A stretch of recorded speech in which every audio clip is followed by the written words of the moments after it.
السلام علیکم ورحمۃ اللہ وبرکاتہ۔ الحمدللہ احمدہ سبحانہ وتعالی واشکرہ واشہد ان لا الہ الا اللہ وحدہ لا شریک لہ واشہد ان محمدا عبدہ ورسولہ۔ اللہم صلی علی محمد وعلی آل محمد کما صلیت علی ابراہیم وعلی آل ابراہیم انکا حمید مجید۔ اللہم بارک علی محمد وعلی آل محمد کما بارکت علی ابراہیم وعلی آل ابراہیم انکا حمید مجید۔ رب اشرح لی صدری ويسر لي أمري واحلل عقدة من لساني يفقه قولي۔ يقول الله تبارك وتعالى ونضع الموازين القسط ليوم القيامة فلا تظلم نفس شيئا وإن كان مثقال حبة من خردل أتينا بها وكفى بنا حاسبين۔ ہر قسم کی حمد و ثنا اللہ وحدہ لا شریک کے لیے ہے۔ بے شمار لا تعداد درود و سلام پیارے پیغمبر حضرت محمد صلی اللہ علیہ وآلہ وسلم پر اللہ تعالیٰ نے ہمیں اس امت مسلمہ کو پیارے رسول صلی اللہ علیہ وآلہ وسلم کی امت محمدیہ کو جو دین عطا فرمایا، یہ دین اسلام جو بڑا ہی جامع، بڑا ہی اعلیٰ، بہت ہی احسن، اکمل، افضل دین، جسے ہم مکمل ضابطۂ حیات کہتے ہیں، یہ دین اسلام اور یہ شریعت اسلامیہ اللہ تعالیٰ نے ہمارے لیے جو طریقہ اور راستہ متعین کر کے پیارے رسول صلی اللہ علیہ وآلہ وسلم کی اتباع، اطاعت اور پیروی کا حکم دیا، یہ دین اس انسان کی زندگی کے ہر پہلو پہ حاوی ہے، ہر میدان اس انسان کی تمام ضروریات پوری کرتا ہے، اور اگر اس پہ عمل کر لیا جائے تو دنیا میں بھی ہر طرح کی سعادت، بہتری، سکون اور امن میسر آتا ہے، آخرت کی کامیابی، فلاح و فوز، کامیابی تو ہے ہی۔ یہ دین اسلام، شریعت اسلامیہ، شریعت محمدیہ، اس امت محمدیہ کو اللہ نے ہمیں جو عطا کی، اگر بڑے اختصار سے بات کریں، جیسا کہ کچھ علماء نے اس کی تعریف کی کہ یہ دین اسلام حقیقت میں اگر دیکھیں اور بڑے جامع اور مختصر کلمات میں، تو شریعت اسلامیہ پورے کی پوری دو اصولوں پہ قائم ہے،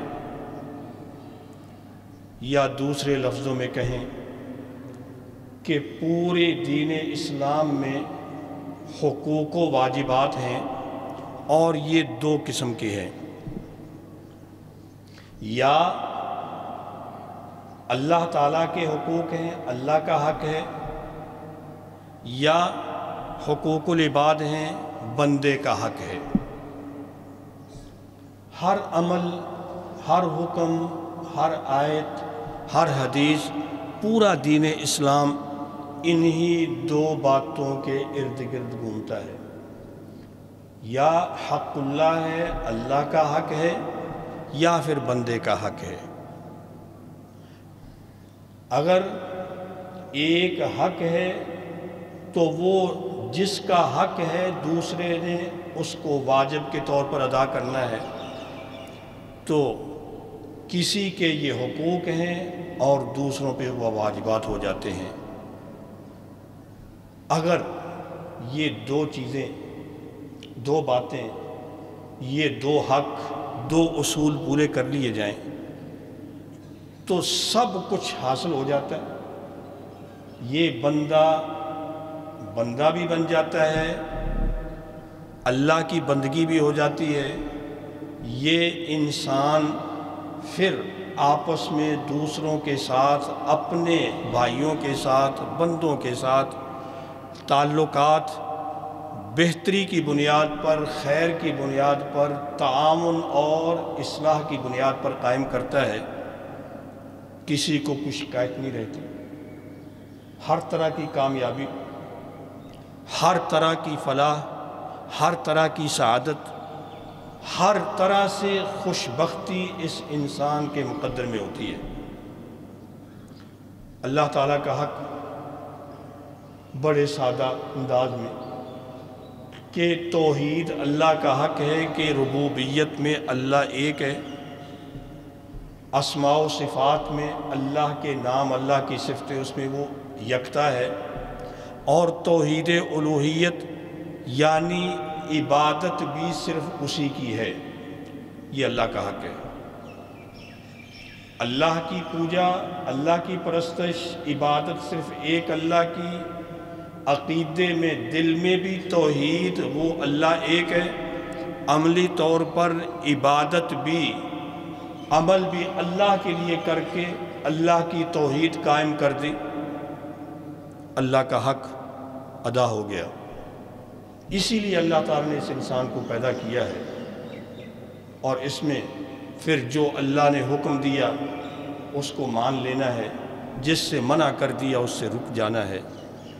اللہ تبارک و تعالی اسی کے لیے فرماتے ہیں وَاعْبُدُوهُ وَلَا تُشْرِكُوا بِهِ شَيْئًا، اس اللہ ہی کی عبادت کرو، اس کے ساتھ کسی کو شریک نہ بناؤ، شرک چھوڑ دو اور صرف اس اللہ کی عبادت کرو۔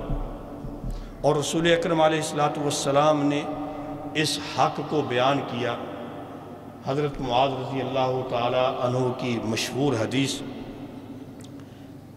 وہ بیان کرتے ہیں کہ ایک بار میں رسول اکرم علیہ السلام کے ساتھ تھا، آپ نے فرمایا معاذ هل تدری ما حق اللہ علی العباد، کیا تجھے پتہ ہے کہ اللہ کا اللہ کے بندوں پر حق کیا ہے؟ اللہ کا کیا حق ہے اللہ کے بندوں پر جو بندوں نے پورا کرنا ہے؟ معاذ کہتے ہیں قال قلت اللہ ورسولہ عالم، اللہ کا کیا حق ہے بندوں پہ؟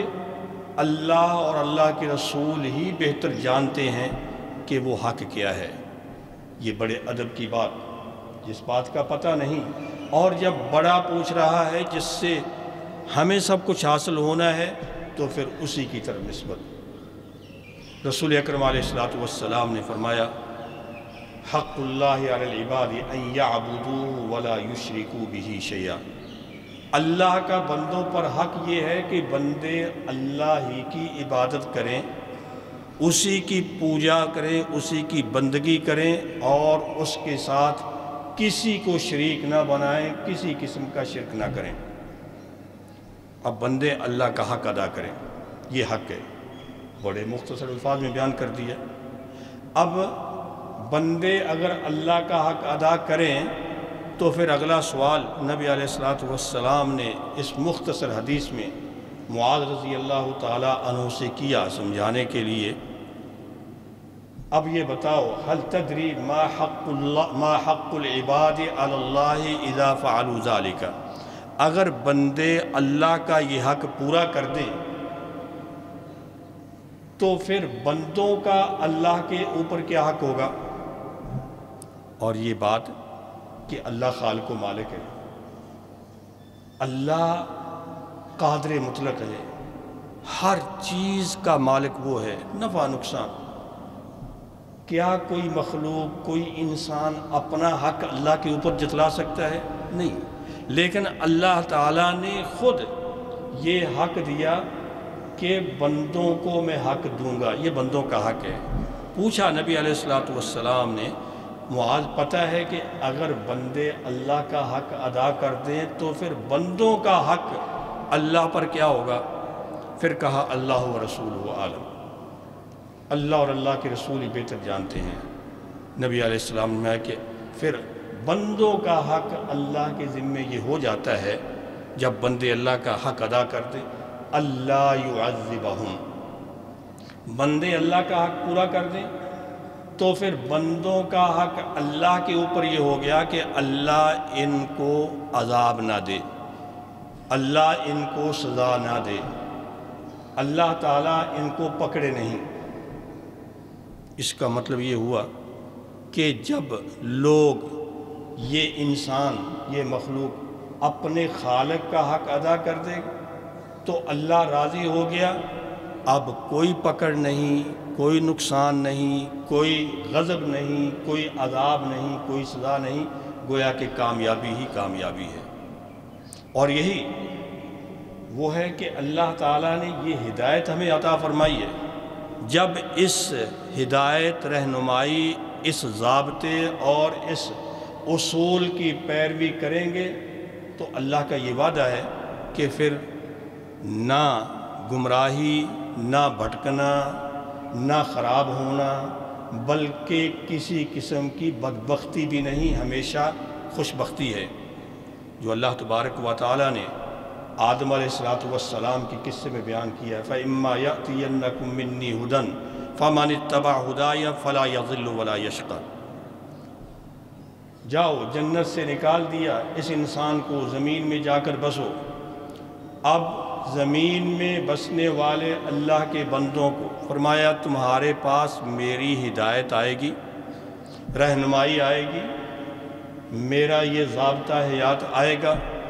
جس نے بھی اس کو مان لیا، اس پر عمل کر لیا، اس پر کاربند ہو گیا، فلا یضل ولا یشقی، نہ وہ کبھی گمراہ ہوگا، نہ کبھی ضلالت میں پڑے گا، اور نہ ہی وہ کبھی شقی ہوگا، یعنی کبھی بدبخت، کبھی ناکام، کبھی نقصان نہیں اٹھائے گا، ہمیشہ کامیابی اور سعادت ہے۔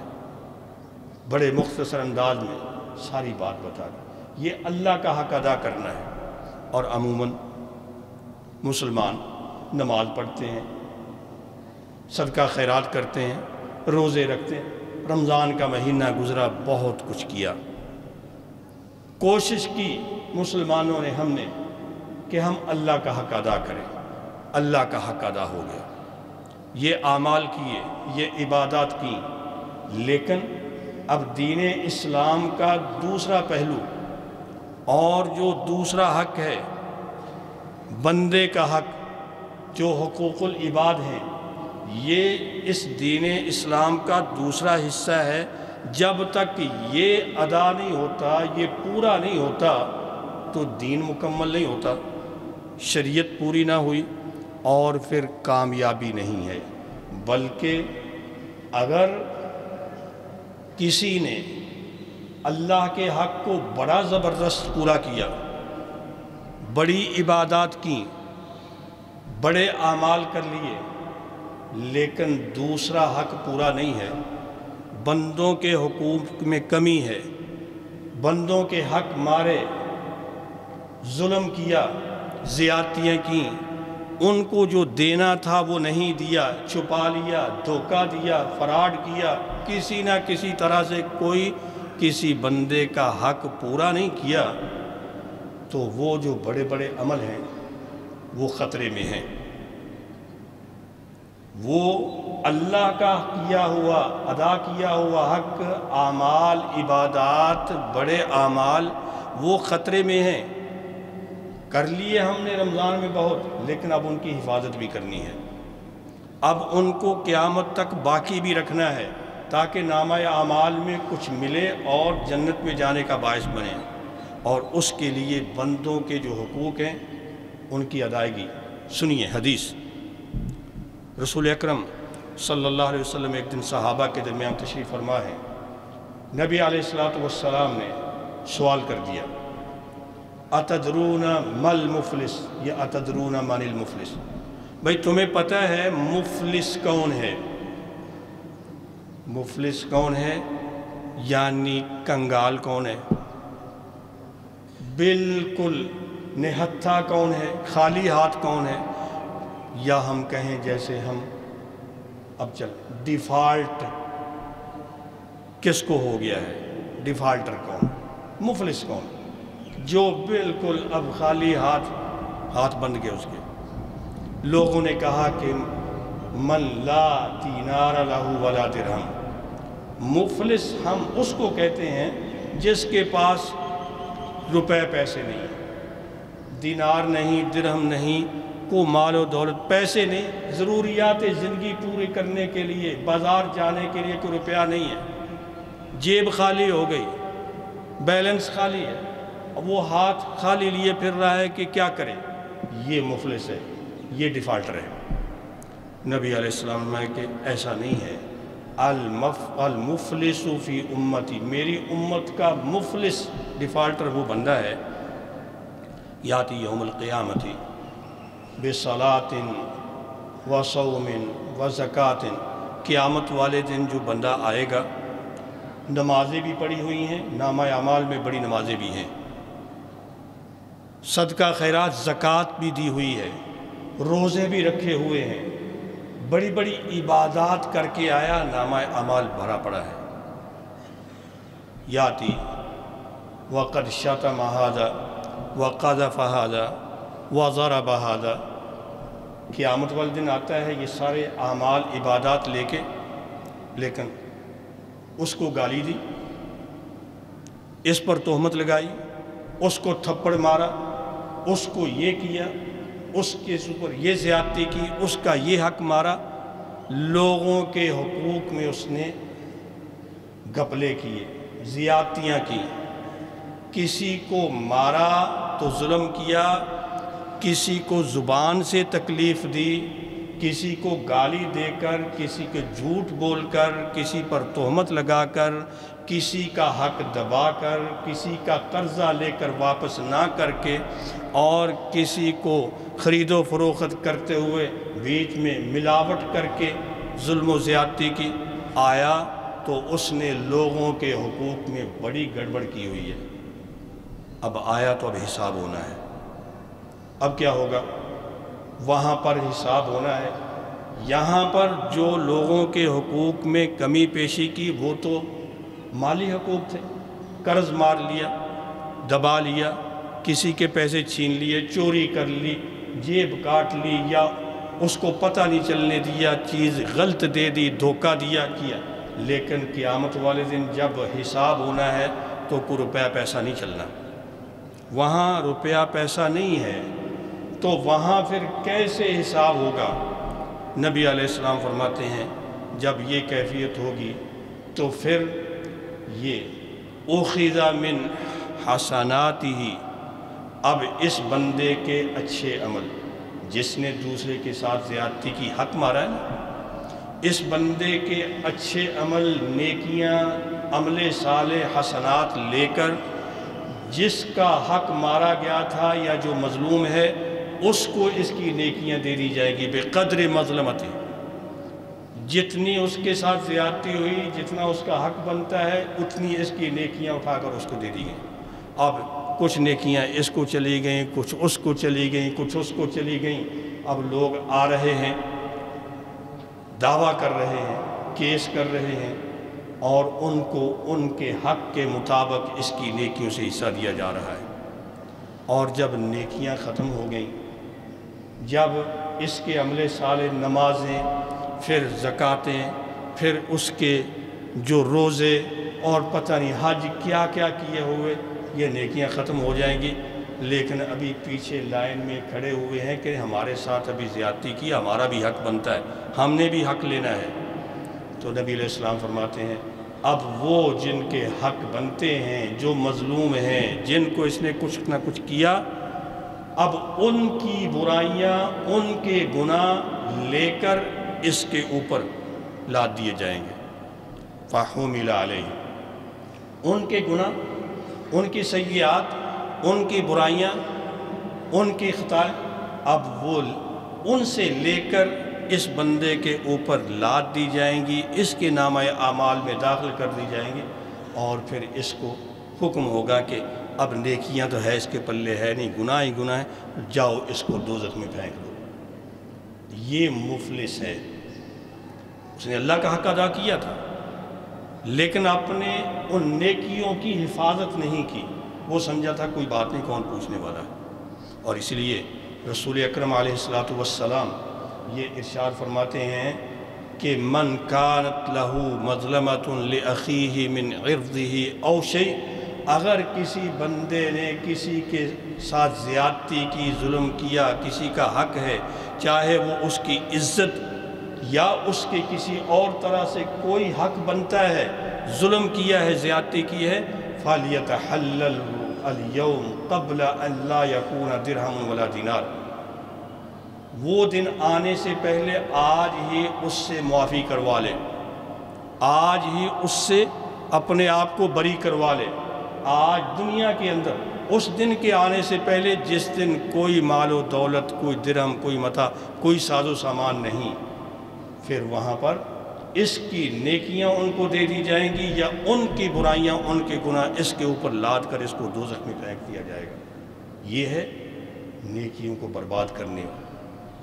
دوسرا اسلام کا جو پہلو ہے حقوق العباد کا، اور پھر یہ بات صرف انسانوں کے حقوق ہی نہیں ہے بلکہ اسلام نے تو مخلوق کے حقوق کو جو رکھا تو حتیٰ کہ جانوروں کے بھی، وہ جو جانور جن کو ہم بہت ہلکا سمجھیں، وہ بھی واقعہ آپ نے سنا مشہور کہ رسول اکرم علیہ السلام نے جو فرمایا کہ میں نے دوزخ میں دیکھا کہ ایک عورت کو دوزخ کی آگ میں عذاب دیا جا رہا ہے فی حرۃ لہا، اس کی ایک بلی کی وجہ سے، ربطتھا، اس نے اس بلی کو باندھ دیا فلم تدعها تاکل، اس کو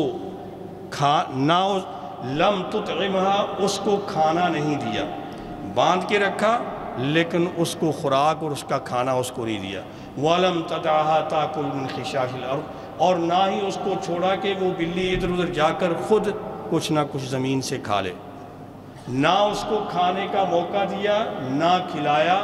اس نے جو یہ زیادتی کی ایک بلی کے ساتھ، دوزخ کی آگ میں اس عورت کو اس وجہ سے عذاب دیا جا رہا ہے۔ جانوروں کے بھی حقوق ہیں، وہ حق مخلوق کے ادا کرنے ہیں۔ یہ بھی بات کہ ہم مسلمان ہیں، ہمارا اسلام جو یہ سکھلاتا ہے کہ یہ والا پہلو جو مخلوق کے حقوق کا ہے، بندوں کے حقوق کا ہے، اس میں صرف یہی نہیں کہ مسلمان کا مسلمان پہ حق ہے تو وہ پورا کرنا ہے، بلکہ مخلوق ہونے کے ناطے، انسان ہونے کے ناطے، بندہ ہونے کے ناطے غیر مسلم کا بھی حق اگر ماریں گے تو سزا اس کی بھی ہوگی، حساب اس کا بھی ہونا ہے۔ رسول اکرم علیہ السلام یہ فرماتے ہیں کہ وہ شخص جس نے کسی غیر مسلم کو، جو کسی مسلمان ملک میں رہتا ہے، معاہد اور ذمہ داری ہے مسلمانوں کی، گورنمنٹ کی، کہ اس کی زندگی کی تمام ضروریات کی حفاظت کی جائے، اس کی جان کی حفاظت کی جائے، اگر کسی مسلمان نے ایسے غیر مسلم کا خون بہایا تو قیامت والے دن وہ جنت کی خوشبو نہیں پا سکے گا، حالانکہ جنت کی خوشبو 40 سال کی دوری سے بھی آ رہی ہوگی، لیکن اس کو اتنا دور کر دیا جائے گا، حالانکہ مسلمان کلمہ پڑھنے والا بڑا موحد ہے۔ یہ بات کہ حقوق العباد کا پہلو بڑا خطرناک ہے، بڑا ہی مشکل مرحلہ ہے، اور یہ ہونا ہے۔ اللہ تبارک و تعالی نے اس آیت میں جو میں نے آپ کے سامنے شروع میں پڑھی، وَنَضَعُ الْمَوَازِينَ الْقِسْطَ لِيَوْمِ الْقِيَامَةِ، قیامت والے دن ہم انصاف کا ترازو کھڑا کر دیں گے، لگا دیں گے، اب ہم سب کچھ تولیں گے۔ فَلَا تُظْلَمُ نَفْسٌ شَيْئًا، کسی پر کوئی زیادتی ظلم نہیں ہوگا، انصاف ہوگا۔ وَإِنْ كَانَ مِثْقَالَ حَبَّةٍ مِّنْ خَرْدَلٍ أَتَيْنَا بِهَا وَكَفَى بِنَا حَاسِبِينَ، اگر کوئی ذرہ برابر بھی کسی کی نیکی، ذرہ برابر بھی کسی کا کچھ کیا ہوا اچھا برا ہم لے آئیں گے سامنے، اور اس کا حساب ہوگا۔ وَكَفَى بِنَا حَاسِبِينَ، حساب جو ہم کریں گے وہ حساب ہوگا۔ تم حساب کیا کرتے ہو؟ حساب اللہ کریں گے، ذرے ذرے کا حساب۔ رسول اکرم علیہ السلام فرماتے ہیں قیامت والے دن اللہ تبارک و تعالی بندوں کو اٹھائے گا اور بندوں کو محشر میں اکٹھا کرے گا، اور اشارہ کیا شام کی طرف۔ شام کے محشر میں اللہ تعالیٰ بندوں کو اکٹھا کرے گا، اور ینادی منادن، پھر ایک آواز دینے والا آواز اعلان ہوگا، یسمعہ من بعد کما یسمعہ من قرب، اس ندا کو، اس اعلان کو جو دور ہے وہ بھی اسی طرح سنے گا جیسے قریب والا سنتا ہے۔ یعنی یہ نہیں ہوگا کہ مجھ تک آواز نہیں پہنچی، جو قریب ہے وہ بھی اسی طرح صاف صاف سنے گا، جو دور ہے اس کو بھی اتنا ہی پورے کا پورا صاف سنائی دے گا۔ اور کیا ہوگی؟ اعلان، آواز کیا ہے، ندا کیا ہے؟ انا الملک الدیان، میں ہوں، اللہ کی طرف سے آواز، میں ہوں ملک، میں ہوں بادشاہ، میں ہوں دیان، میں ہوں حساب لینے والا۔ آج تم میرے سامنے، میں نے تم کا سب کا حساب لینا ہے۔ اور پھر اعلان ہوگا، کوئی جنتی اس وقت تک جنت میں نہیں جا سکتا جب تک اس کے پیچھے چاہے کوئی دوزخی ہے، وہ اگر شکایت کر رہا ہے کہ میرا اس پہ حق ہے، جب تک یہ جنتی اس دوزخی کا بھی حق پورا نہیں دے دیتا تو اسے جنت میں جانے کی اجازت نہیں ہے۔ اور کوئی دوزخی جہنمی جہنم میں نہیں جا سکے گا جب تک کوئی اس کے پیچھے شکایت لیے کھڑا ہے کہ چاہے وہ جنتی ہے شکایت کرنے والا کہ اس نے میرا یہ حق دینا ہے، نہ جنتی جنت میں جا سکے گا لوگوں کے حقوق دیے بغیر، اور نہ دوزخی دوزخ میں جا سکے گا لوگوں کے حقوق دیے بغیر، جب تک حساب پورا نہیں ہوتا اس وقت تک جا نہیں سکتے۔ حتیٰ کہ چپاؤں کا آپس میں فرمایا، وہ بکری جس کے سینگ ہیں اس نے اس بکری کو سینگ مارا جس کے سینگ نہیں تھے، تو سینگ والی سے بغیر سینگ والی کا بھی حساب لیا جائے گا، حساب ہونا ہے۔ اور یہ جو حقوق العباد ہیں یہ معاف نہیں ہونے۔ شہید شہادت پاتا ہے، سب کچھ معاف ہو جاتا ہے، فرمایا سب کچھ تو معاف ہوگا، لیکن اگر اس کے ذمے کسی بندے کا حق قرض کا ہے، جب تک یہ قرض ادا نہیں ہوتا تو پھر بھی اس کی بخشش نہیں ہوتی۔ اصل بات یہ کہ ہم نیکیاں تو کرتے ہیں، عبادات تو کرتے ہیں، اعمال صالحہ کی بڑی انتہا، لیکن ان کی حفاظت یہ ہے ہم یہ حق بھی ادا کریں۔ اللہ کا حق ادا کریں تو ساتھ اللہ کے بندوں کا بھی حق ادا کریں۔ اللہ کا حق اگر اس میں کمی رہے گی تو معافی مانگی، اللہ نے معاف کر دینا ہے، لیکن بندے کا حق جب تک اس سے باقاعدہ معاف نہیں کروایا یا پورا نہیں دیا ہے، اگر رہ گیا پھر قیامت آ گئی، بندہ مر گیا، پھر وہاں حساب دینا ہوگا، اور وہ نیکیوں کا حساب ہے یا پھر دوسرے کی برائیاں اس کے پلڑے میں ہیں۔ آئیں ہم اپنے کیے ہوئے اعمال کی حفاظت کریں، قیامت والے دن ہم ہر قسم کے ڈیفالٹ اور افلاس سے محفوظ رہیں۔ اللہ تعالی ہم سب کو اللہ اپنے حقوق ادا کرنے کی بھی توفیق عطا فرمائے، بندوں کے حقوق ادا کرنے کی بھی توفیق عطا فرمائے۔ وآخر دعوانا الحمدللہ رب العالمین۔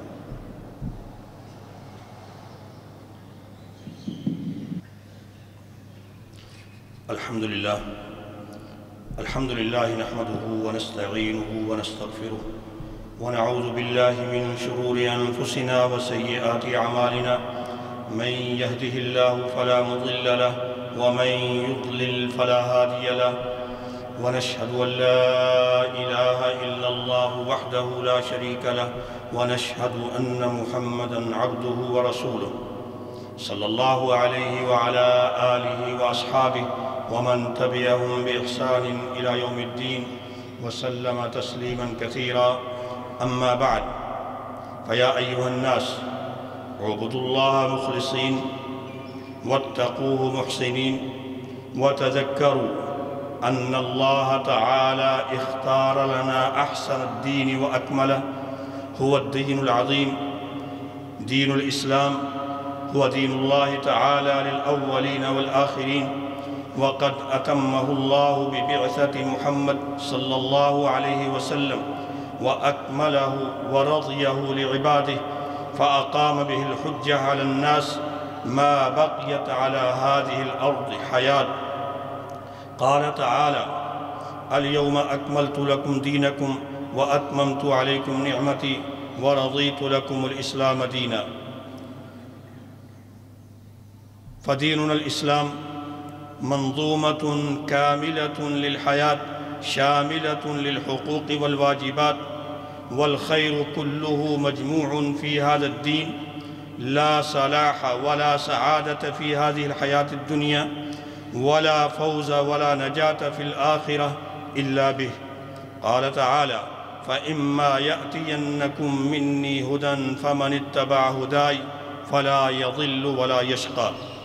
عباد الله، إن أصول هذا الدين ومقاصده وشرائعه تتلخص في كلمتين جامعتين: حق الله عز وجل وحق عباده، أو يمكن أن يقال حق الخالق وحق المخلوق. فلا قيام لهذا الدين إلا بأداء هذين الحقين بتصحيح معاملة رب العالمين وتصحيح معاملة المخلوقين. أما حق الله تعالى فهو توحيد الله في ربوبيته وأسمائه وصفاته، وتوحيد الله تعالى في ألوهيته، والبراءة من الشرك وأهله. حق الله تعالى أن يطاع فلا يعصى، وأن يشكر ولا يكفر، وأن يذكر ولا ينسى، وأن يتبع ما شرع بالقيام بأوامره واجتناب نواهيه. وقد قال تعالى: واعبدوه ولا تشركوا به شيئا. وقد جاء في حديث معاذ رضي الله تعالى عنه قال لي رسول الله صلى الله عليه وسلم: يا معاذ، هل تدري ما حق الله على العباد؟ قال: قلت: الله ورسوله أعلم. قال: حق الله تعالى على العباد أن يعبدوه ولا يشركوا به شيئا. ثم قال: هل تدري ما حق العباد على الله إذا فعلوا ذلك؟ قال: قلت: الله ورسوله أعلم. قال: ألا يعذبهم. رواه البخاري ومسلم. أما الأصل الثاني فهو حقوق العباد فيما بينهم، فشرع الله عز وجل لهم نظام حياتهم الذي يحدد علاقة بعضهم ببعض وعلاقتهم بمن حولهم من الخلق، ويحدد حقوقهم على غيرهم والحقوق التي عليهم لغيرهم. هي شريعة الله تعبدهم الله بها في الحياة الدنيا، وجعل الاستقامة عليها موجبة لطيب الحياة والسعادة في المعاش والمعاد، والإعراض عنها أو التلاعب بها موجب للسوء في الدنيا والآخرة. وجعل الله عز وجل هذه الشريعة ديناً كاملاً سمحاً ميسراً كفيلاً بتحقيق العدل والإحسان، مانعاً من الظلم والعدوان، مشتملاً على تحصيل المصالح وتكميلها وتعطيل المفاسد أو تقليلها، باعثاً على التعاون على البر والتقوى والدعوة إلى الخير والأمر بالمعروف والنهي عن المنكر والتواصي بالحق وبالصبر وبالمرحمة، والنهي عن الإثم والعدوان والابتداع والشرك والإلحاد وغير ذلك من بواعث الفساد والفتنة وموجبات الشر. وزجر عن هذه الأمور بألوان التهديد وضروب من الوعيد، وحذر منها أشد تحذير، فإن حقوق العباد خطيرة جدا. فعن أبي هريرة رضي الله عنه قال رسول الله صلى الله عليه وسلم: من كانت له مظلمة لأخيه من عرضه أو شيء فليتحلله منه اليوم قبل أن لا يكون دينار ولا درهم. إن كان له عمل صالح أخذ منه بقدر مظلمته، وإن لم يكن حسنات أخذ من سيئات صاحبه فحمل عليه. رواه البخاري. والمظالم والحقوق أيها الإخوة أنواع، كما قال ابن رجب رحمه الله: والظلم المحرم تارة يكون في النفوس وأشده في الدماء، وتارة في الأموال، وتارة في الأعراض. وحق العبد لا يسقط بمجرد التوبة، بل لا بد من أداء الحق إلى صاحبه في الدنيا أو التحلل من المظلوم، وإلا عوقب في الآخرة، كما جاء في حديث المفلس الذي رواه أبو هريرة رضي الله عنه أن رسول الله صلى الله عليه وسلم قال: من المفلس؟ أو قال: أتدرون ما المفلس؟ قالوا: المفلس فينا من لا درهم له ولا متاع.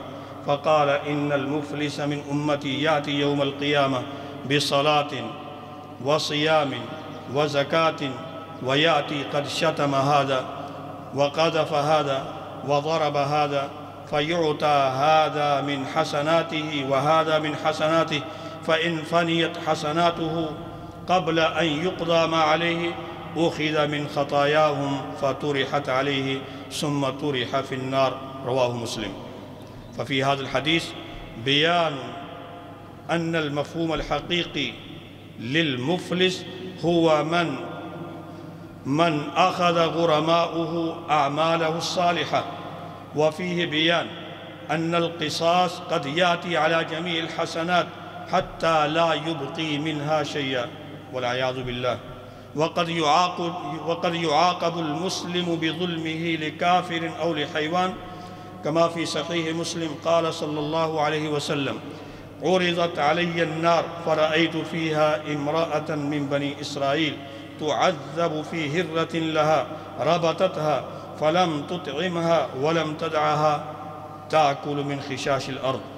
وفي صحيح البخاري مرفوعا: من قتل معاهدا لم يرح رائحة الجنة وإن ريحها توجد من مسيرة 40 عاما.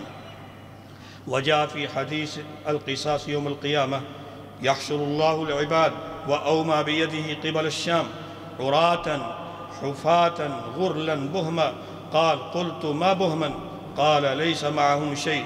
وينادي مناد بصوت يسمعه من بعد كما يسمعه من قرب: أنا الملك الديان، لا ينبغي لأحد من أهل الجنة يدخل الجنة وأحد من النار يطلبه بمظلمة، ولا ينبغي لأحد من أهل النار يدخل النار وأحد من أهل الجنة يطلبه بمظلمة حتى اللطمة. قال: قلت: وكيف وإنما نأتي عراة غرلا بهما؟ قال: الحسنات والسيئات. رواه أحمد وصححه الألباني. فلننظر أيها الإخوة إلى حالنا وحال المسلمين، ماذا عمل كل واحد منا من الحسنات والأعمال الصالحات، ولا سيما فيما مضى من شهر رمضان، وكيف يحافظ عليها حتى تبقى له يوم القيامة، وينظر فيما حصل أو يحصل له من تقصير في حقوق العباد ومظالمهم حتى لا يكون عرضة للقصاص من الحسنات والسيئات يوم القيامة. أعاذنا الله وإياكم منه، وعفى عنا وعنكم وعن المسلمين. أقول قولي هذا وأستغفر الله لي ولكم ولسائر المسلمين فاستغفروه إنه هو الغفور الرحيم. إن الحمد لله على إحسانه، والشكر له على توفيقه وامتنانه، وأشهد أن لا إله إلا الله وحده لا شريك له تعظيما لشانه، وأشهد أن محمدًا عبده ورسوله الداعي إلى رضوانه، صلى الله عليه وعلى آله وأصحابه وأعوانه ومن تبعهم بإحسان إلى يوم الدين، وسلم تسليما كثيرا. أما بعد، فيا عباد الله، اتقوا الله حق التقوى، واستمسكوا من الإسلام بالعروة الوثقى، واشكروا الله عز وجل على نعمائه العظمى، واعلموا أن حقوق العباد عظيمة وخطيرة. وجاء في الحديث